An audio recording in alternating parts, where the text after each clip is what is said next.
Hello, my friends, and welcome once again to Stately Fawn Manor. Now, today I've got a tag for you. Today I've been tagged a few times recently, so I've got some tags coming up. But for today, for Tag Tuesday, I'm doing the A tag. I was tagged by my good friend Tome to do this tag. I had to break away from wrapping packages because I was wrapping up those books for the lucky folks that won the books the other day on my 100th video super spectacular. So yeah, I was busy wrapping packages. I forgot today is a holiday, so I can't ship you your books today, but I'll get them out tomorrow or the next day. And I'm having extra fun wrapping the packages because you don't think I was just going to send you one book, did you? What's the fun of that? So look for surprise books in your packages. Ooh, the fun! So, as for the tag, here we go. Number 1 question. A is for America. What do you consider the great American novel? Well, when I thought of the great American novel, 2 novels came to my mind. And they're both written by John Steinbeck. It was a toss-up between East of Eden and The Grapes of Wrath. Both great novels, both great American novels. Very American, both those books. I finally decided on The Grapes of Wrath. I do think this is a little bit better than East of Eden, but you know, that's real debatable. They're both really great books. I do think, though, this might be even more American than East of Eden. This is a really American story, The Grapes of Wrath, and it is a fantastic novel. If you have not read this book, read this book. The Grapes of Wrath, fantastic, just fantastic. Okay. 2, A is for arc. Which character in literature has the most interesting character arc? Well, of course I have an answer to this question. It could only be one character who had the most interesting character arc. Oh, some of you might not agree, but those are only the folks that haven't read this character, and that is Conan. Yes, of course, Robert E. Howard's Conan had the greatest and most interesting character arc. Conan, the barbarian, who left his Sumerian home when he was just a kid, became a thief in the streets, the lowest of the low, and then, through a series of adventures and different jobs, he became a raider, he became a pirate, he became a mercenary, and eventually, he became the king of the greatest nation of his age. So, Conan, he traveled far and reached great heights, started from nothing, ended up the most powerful man in his world, Conan, the barbarian who became Conan the king. So yeah, who has a better character arc than this guy? No one. So yeah, Conan. Number 3, A is for Australia. What was the last book you read by an Australian author? The last book I read by an Australian author was this one, Picnic at Hanging Rock, by Joan Lindsay. This is the kind of cheesy movie tie-in edition. It's an old Penguin that I picked up.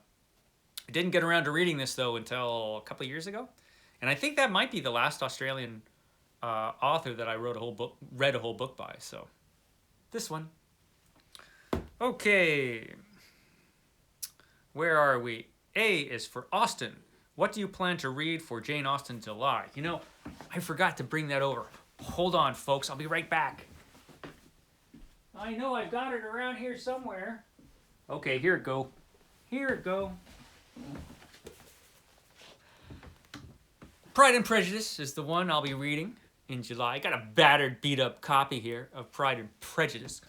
Now, I chose this because I was watching the Tumescent TBR about a month ago or so. And he mentioned this book. And he mentioned that there are the zombies in it. I remember distinctly, he said Pride and Prejudice with zombies. I know. I was surprised too. I hadn't heard that there were zombies in this. I thought I was pretty up on my classic horror authors, but Jane Austen must have just slipped right by. So yeah, I'm really anxious to read this. I love zombie stories, so that's going to be great. So, Pride and Prejudice. Let's see, where are we at now? A is for automobile. What is your favorite literary automobile? Well, I don't have a physical copy of this right now, although I have it on the way for my Read Every Book by Stephen King project. And that would, of course, be Christine. Who else could it be? What else could it be? It has to be Christine from the novel Christine. I look forward to reading that once again. It's been a long time. I think the early 90s was when I read that book. A is for anonymous. What is your favorite book or poem published anonymously? I don't know. I can't think of one, to tell you the truth. Honestly. I tried to think of one and I couldn't. And I looked around different anthologies for a story or something. I came up empty on this one, guys. Sorry. No anonymous. Anonymous is going to remain anonymous for this tag. A is for autobiography. What was the last autobiography you read? Well, I'm going to cheat on this one because this is not really an autobiography, but this is probably the closest to it that I've read in a while. I can't remember the last real autobiography I read. This is actually a memoir by Robert Graves. Goodbye to All That. This is a really, really, really good book. Goodbye to All That by Robert Graves, where he talks about his life and his experiences in the Great War, the First World War, of course. Really, really great book. If you haven't read it, of course, I recommend highly that you read this book. Goodbye to All That by Robert Graves, a fantastic book. I highly, highly recommend it. Okay, what do we got next? Okay, A is for audiobooks. Do you consider listening to an audiobook as reading? Okay, now this is going to be controversial. Do I consider audiobooks reading? Well, first I want to preface this by saying I have certainly nothing against audiobooks at all. But are audiobooks reading? No, they're not. For those of you who are wondering, they're not. Audiobooks are not reading. You do not read an audiobook. You listen to somebody else read an audiobook to you. It's somebody else reading the book to you. You are listening to the book. This is a different thing. As I've said before, if you can wash the dishes or do the laundry or whatever while you're experiencing a book, that's not reading. But like I said, I have nothing against audiobooks at all. If I have a long drive somewhere, you can bet I'm listening to an audiobook. And I've listened to some good audiobooks, but I don't consider them reading. And I would not consider an audiobook as a book that I've read. I know a lot of people do. A lot of people will go on their booktube videos and talk about the books they've read, and they'll include audiobooks as books they've read. They didn't read those books. They listened to those books, which is fine. Like I said, I've got nothing against audiobooks. They're great, especially if you have a visual impairment or some other disability that makes reading difficult. They're wonderful. And if you're just driving or doing something else, audiobooks are great. I have nothing against them at all. And if you want to consider them reading, fine. You can consider them reading, that's great. That's your opinion, and that's as valid as mine, I'm sure. But I don't. So I wouldn't consider an audiobook that I've listened to as a book I've read. And I've listened to a few good ones, too. But no, I didn't read those books. I listened to them. Yeah, a hot topic here in BookTube. I don't know why. It's kind of like the whole e-reader versus physical book thing. I mean, it doesn't matter a whole lot. Whether you do an e-reader or whether you do a physical book, that's entirely personal preference. If all you like to do is listen to audiobooks, that's up to you. It's not reading, though, just so you know.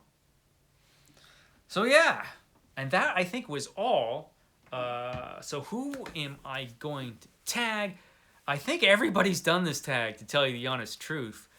I don't know, has David Wiley done this tag yet? I don't know if David Wiley has done it. I'm trying to think. He might have. Well, I don't have my phone in front of me, of course. David Wiley, if you haven't done this tag, tag. But I think everybody else has done it. I think I've seen like C tags floating around out there now. So I'm way behind. I'm way behind on my lettered tags. So yeah, David Wiley, if you haven't done it, there you go, tag. Although you probably have, because I think every other booktuber in the world has done this tag. So yeah, that's my tag for today. I've got a couple other things coming up this week. Tomorrow, I'm going to be back doing the graphic novel spotlight, and I will be finishing up the Dark Knight Returns read-along. I'm a little late on the game on this one too. I was doing a read-along of the Dark Knight Returns along with Steve Donahue and Matthew at Mayberry Book Club. They've both done their videos. They're all finished up. I still have to do the conclusion, so I'm doing the conclusion tomorrow. And then next week on Graphic Novel Spotlight, I'll be talking about the X-Men again, because I've been doing the read every X-Men issue, and I think I'm in year 1966. So I'm going to be talking about the early days of the X-Men and what my feelings are about the first 3 or 4 years of the X-Men, whatever I'm up to at that point. So yeah, that's coming up. And I think on Friday, I should have my review for this book, The Deep Range by Arthur C. Clarke, which will be the second book for my vintage science fiction project. So a review of The Deep Range should be coming up on Friday. I'll have something else on Saturday, although I don't know what it's going to be yet. But thank you, folks, for stopping by. I appreciate it. And I will catch you next time.